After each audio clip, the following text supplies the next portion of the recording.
A beautiful, beautiful crowd here. I want to give a huge thank you to, first of all, the organizers of this event. And I want to give a huge thank you to every single person who turned out, both the electeds, the candidates, and everybody who is out here to just have your voice heard. This is what democracy looks like. This room that we're in right now, this is what democracy looks like. I was looking around and I see a variety, a diversity of ages, diversity of lived experiences. I'm sure people have had different goals, different hopes of what is going to happen over the next few years, but we've all come with one like-minded goal, one like-minded concept of democracy.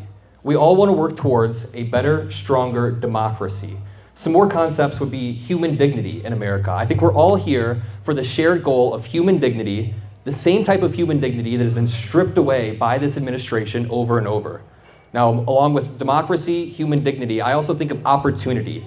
America is supposed to be the land of opportunity where people are able to become their true selves. People are able to, no matter where you're starting off, you can excel and you can build something that is better for the country and for the world. Now, all three of those things that I just listed, democracy, human dignity, and opportunity, have been stripped away by this administration in a multitude of ways. We can just start off with human dignity. This is the obvious one. Over the past few months, over the past year, we have seen a dehumanization of not only immigrants, not only undocumented immigrants, but a dehumanization of people in vulnerable positions, citizens that are now being tackled to the ground, that are not having their phones taken away. A 79-year-old woman got their ribs cracked by ICE agents who are undertrained. After ICE agents executed Alex Preddy in Minneapolis, Minnesota, they were let back out on the streets the next day. This is a stripping of human dignity that we have not seen in America ever before. Now, you combine that with the stripping of democracy, which is obvious. You combine that with the stripping of opportunity. Now, this is a big one because,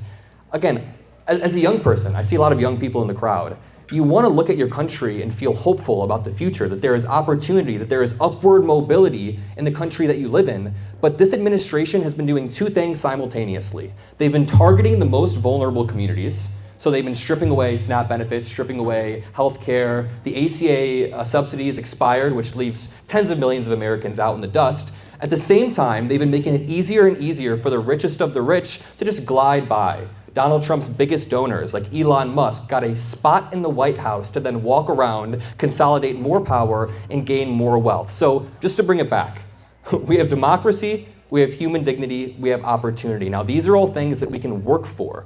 The people in this room can continue to work for that. We've seen protests break out in Minneapolis, in Chicago, in New York, and many other cities and states across the country after these executions. I mean, it's worth mentioning, we've had protests in Illinois for months now at the Broadview Detention Center. People have been showing up, people have been turning out. Has anyone in this room done a No Kings protest or done some sort of protest? Raise your hand. That is amazing. This is what democracy looks like, genuinely. There is a light at the end of the tunnel, and I know it's sometimes hard to see that under this current administration, but there is. There is another DOJ waiting for us, a real DOJ on the next side. There is genuine leverage being pulled by Democrats right now. We've heard some Democrats speak that are talking about the leverage they are using.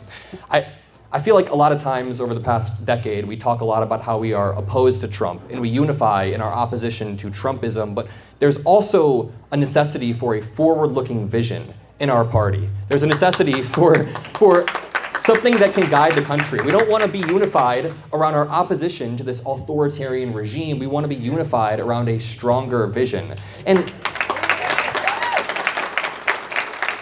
obviously, I'm a Democrat. This room is full of Democrats, but it's not crazy to say the Democratic Party over the past decade has just dropped the ball on using the leverage when they need it, messaging when they need it. It feels like a lot of the times we're playing on Trump's battlefield, like he gets to set the terms, and then we, for some reason, have to play on his terms. It's the same thing with world leaders. Donald Trump will say things to world leaders and say, you have to play by these tariff rules, you have to play by these rules that I'm setting. Then those world leaders will abide by his frameworks rather than saying, F you, man. Why doesn't Mark Carney just say, F you? Like, Mark Carney is a smart person. Macron is a smart person. These world leaders could band together and stick up to Trump, but they have sort of, but not really, not in any satisfying, unique way. And I think that we need to continue to push not only our elected representatives, but even other world leaders, just push a coalition of people who can stand up to this type of authoritarianism. And again, that is what we see on the ground.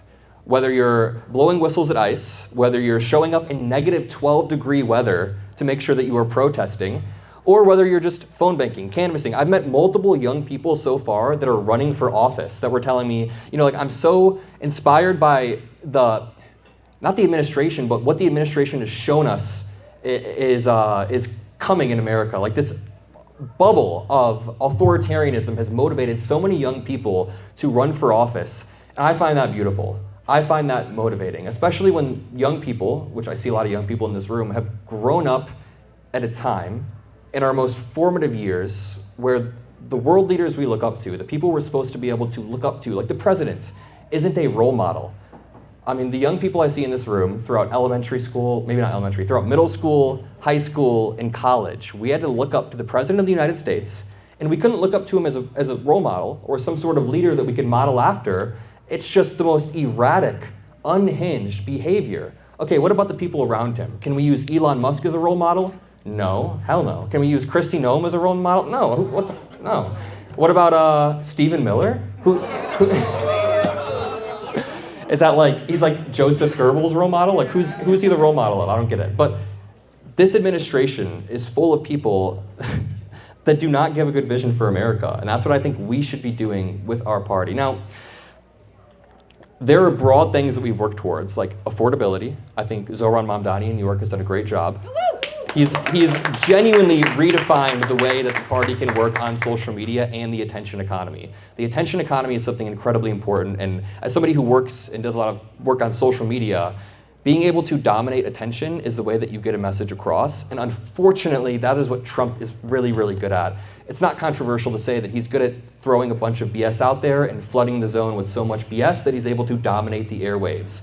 I'm not saying Democrats should be doing the same exact strategies, of course, but we need to be dominating this attention economy in a unique way. Zohran Mamdani is a great example. Gavin Newsom is another great example. Governor Newsom, I mean, you can like him, you can dislike him, but the way that he's posting online lately, the way that he's reaching across and getting his message across is absolutely beautiful. When he passed Proposition 50 in California, which was the rebuttal to Texas's redistricting. Texas redistricted at the behest of Donald Trump because he wanted to rig the midterms, remember? So then, California, Governor Newsom said, listen, we are going to punch back. We are going to gain leverage over Donald Trump. We're going to beat him in his own game, and we are going to neutralize what Texas did. But the thing is, Newsom did it in a democratic way. He put it up for a vote in California. It won, he gained leverage, and he neutralized what happened in Texas. Now, that's not the end of Donald Trump's attempt to steal the midterms, but that is a great example of Gavin Newsom using leverage and using the attention economy that I mentioned before. He used the attention economy by posting these insane tweets in the format of Trump, remember? But those insane tweets were actually pretty effective at gaining millions and millions of views. And then those millions and millions of views therefore translated into people on the ground. So when I'm talking about a new vision for the Democratic Party, when I'm talking about moving forward on affordability, on healthcare, on housing, on all of these key issues, and dominating the attention of the American people with these key issues, it's just by being real, being raw, connecting with voters, rural voters, people that it feels like the Democratic Party still has, but there's been a loss of communication with our party. So I think that it's very, very important we continue to communicate. I think it's very, very important we have a forward-looking message. To be honest, something that I've stopped doing lately in my messaging when I go on CNN or when I do these hits is I don't use the word fascist as much because I think that turns people's brains off. So my communication style is to explain why what Trump is doing is bad. I mean, yes, you could say that everything, he does a lot of fascist shit, right? He does a lot of fascist stuff. But when you say that over and over, it kind of dulls in the brains of the American people. So when I'm thinking about communication surrounding fascism or authoritarianism, honestly, most Americans probably can't define fascism. What you want to do is explain why this hurts you. So is it fascistic for Donald Trump to bully Jerome Powell, the Fed chair? Absolutely. But that doesn't mean much to most Americans unless you explain why that's bad. Hey, some of these countries that have like hyper inflation, it's because the president or the leader was able to control the monetary policy. So you want to have a check and balance between monetary policy and the presidency. So messaging around issues in a way like this, where it's not just throwing out, you're a fascist, you're this, and I mean, if I was in front of Stephen Miller right now, I would probably not be able to hold back and call him a fascist. But the point is, there are ways that you can communicate to the broad population that really gets your message across without alienating people with certain words. Now, what Donald Trump is doing heading into the midterms is fascistic, and we really, really need to point this out because every single act of authoritarianism from this administration There's the word authoritarianism, but every single time they do it, it is an expression of desperation from an administration that knows for a fact that they are going to lose these midterms. You can see it all around. They're attacking the media. They're attacking the media by launching lawsuits in order to create a chilling effect so that the media then bends a knee beforehand. So the media then has a second thought, maybe I shouldn't post this. Maybe I shouldn't express myself in this way. Donald Trump has been attacking colleges, college campuses, because he doesn't want these colleges to create critical thinking students, like the students in this room who are able to poke holes in the BS this administration spreads. He's now attacking independent media. 72 hours ago, journalist Don Lemon got arrested, and he's out now, but the White House posted, "When life gives you lemons, make lemonade," and it was Don Lemon in like shackles. It was just an awful, awful meme.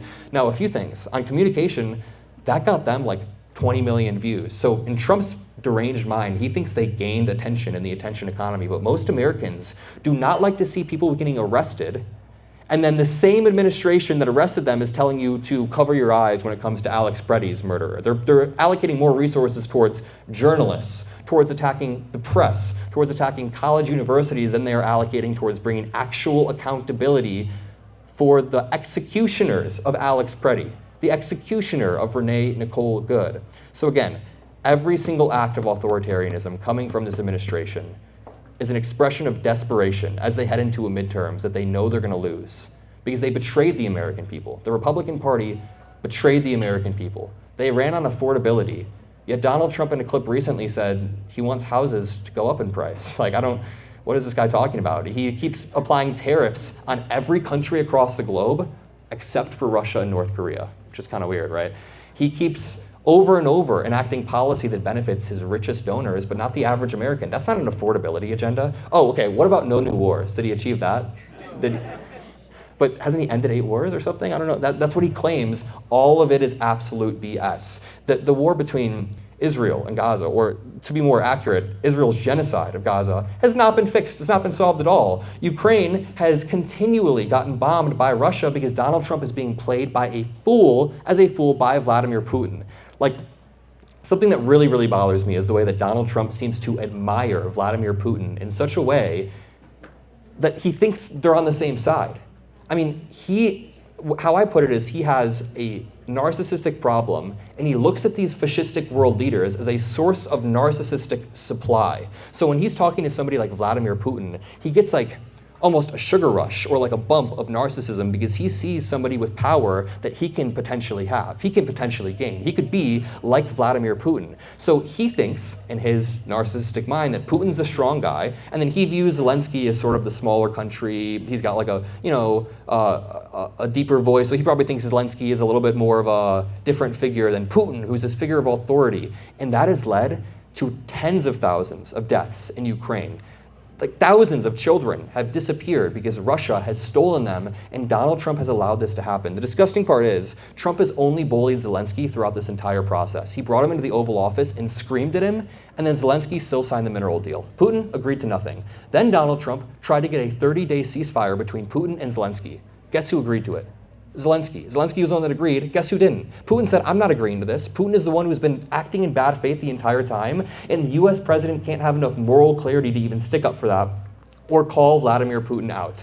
It is so sickening, so disgusting. So to loop back to my point, no, he hasn't done the no new wars promise. He hasn't done the affordability promise. What other promises do they have? They said that they were going to fix the immigration system. How has that gone? What? They claim that they have closed the border, but having zero immigration to the country whatsoever is how authoritarian countries work. Immigrants are a net benefit to this economy. And yes, of course, we should streamline the system so people can come here through legal means. I think any rational American thinks that people should be here legally, people should have citizenship, and be able to work to maximize the amount of productivity in this country, of course, but the system is so messed up that it is not that simple. It is not possible for it to be like that at this current moment, with this current administration, and with the current power structures in place. So they haven't fixed the immigration system. What they've done is created a system in which ICE is now targeting farm workers, US citizens now, people who are on their way to work, people who are on their way to court to have their day in court, people who are taking their kid to preschool are now getting snagged. That is a huge, huge, the priorities there are just hugely off, in my opinion. Some Americans, I guess the Americans who voted for Trump, thought they would have an immigration policy that made them safer. Americans do not feel safe right now. Here, one thing that I can agree with Republicans on is that we should take thugs and criminals off of the street, but I think that should include thugs and criminals who have a badge and a gun, right? It feels like Republicans It feels like Republicans want absolute, complete immunity for any thug, criminal thug, who has a badge and a gun, but then they want to inverse reality in such a way. I mean, think about this. They want to inverse reality in such a way where they want to paint the protesters, Americans going out there to protest, as agitators, as quote-unquote domestic terrorists. These are Americans going out there to protest, and they want you to think that these people are lawless. But when we look at the administration, there was just a ruling that came out by Judge Schiltz. Judge Schiltz is a Republican judge who was appointed by Bush. He's in Minnesota, and he said, ICE has violated 96 court orders over the past year. He said that in January of 2026, this is a Republican judge, or a Republican appointed judge rather. He said, in January of 2026, ICE has violated more court orders than most agencies have in their entire lifespan. So ICE has turned into this lawless agency. Then when we go to protest the lawless agency, this administration tries to call us the lawless people. That is an absolute inversion of reality that you'd only see in North Korea or other authoritarian regimes. And again, it's because this administration is desperate. They are incredibly, incredibly desperate. So I guess I just want to leave off by, I've ran through a lot of the important topics that are in the news, but I guess I just want to leave it off by saying there is a light at the end of the tunnel. It's been a really, really grim year for everybody, but I've talked to so many like-minded Americans that really understand what is happening, and it's taken some time to break through. I think it was pretty defeating when Trump won, and most Americans didn't seem to care about the gravity of his past election denial or his narcissism or his association with Epstein or the million other things that I could continue to list off. It kind of disheartened me to see that people I went to high school with don't really care if the president's saying the election is stolen. But now people are beginning to realize that this administration is quite literally more corrupt than Nixon. I mean, think about it. Nixon had Watergate, which, yeah, the cover-up of Watergate was very corrupt, but that was contained a lot within, his close circle. Donald Trump's cover-up of the Epstein files has been a multi-agency, multi-institution cover-up where everybody from the Attorney General to the Deputy Attorney General to the DHS Secretary, everybody is working in unison, it feels like, to cover this up. This is a cover-up on another level. And what Americans are realizing is that this administration covers everything up in the same way. They have hidden economic data that will give us indicators as to where the economy is going. That means small businesses are oftentimes flying blind because the economic data has been hidden or manipulated. They've hidden the Epstein files, that's the obvious one. They've hidden body camera footage. They've hidden footage of strikes against boats in the Caribbean Sea. They have spiked the investigation into Renee Good and into Alex Preddy, and so we forced the investigation via leverage, via congressional leverage, and just popular leverage out of people protesting. They have covered all of this up, and Trump's health. I mean, it's not even, he literally puts on this awful makeup on his hands. You guys have seen this, right? The awful hand makeup. I mean, it's all the same. He's covering everything up. This administration does not want transparency because transparency would mean the end of them.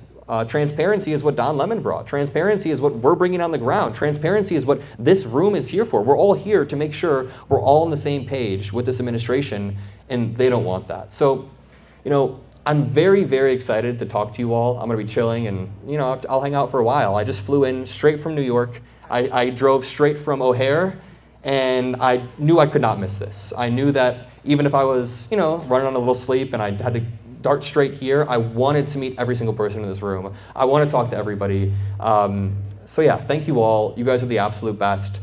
Over the next few years, we're going to build a movement, a coalition of like-minded individuals that will restore and revive our democracy. I promise you, it is not over. We have young people in this room that can band together, people of all ages that care, but we have young people that can take the torch of the next generation, inhabit our institutions, and use those institutions for good. The young people that have grown up with Trump at the forefront of American politics will now come in to reshape American politics in our image, and I promise you, it will not be in the image of these narcissistic freaks, these men who rise to power based off manipulation, narcissism, and abuse of other people. I mean, it's sickening. It's sickening. I'm in the media industry, and as a young dude in the media industry, I see things like this in the industry, like this abuse, this narcissism, this type of leverage using that Donald Trump tries to use. And it sickens me that people like this are able to succeed in society, men who want to abuse power dynamics constantly.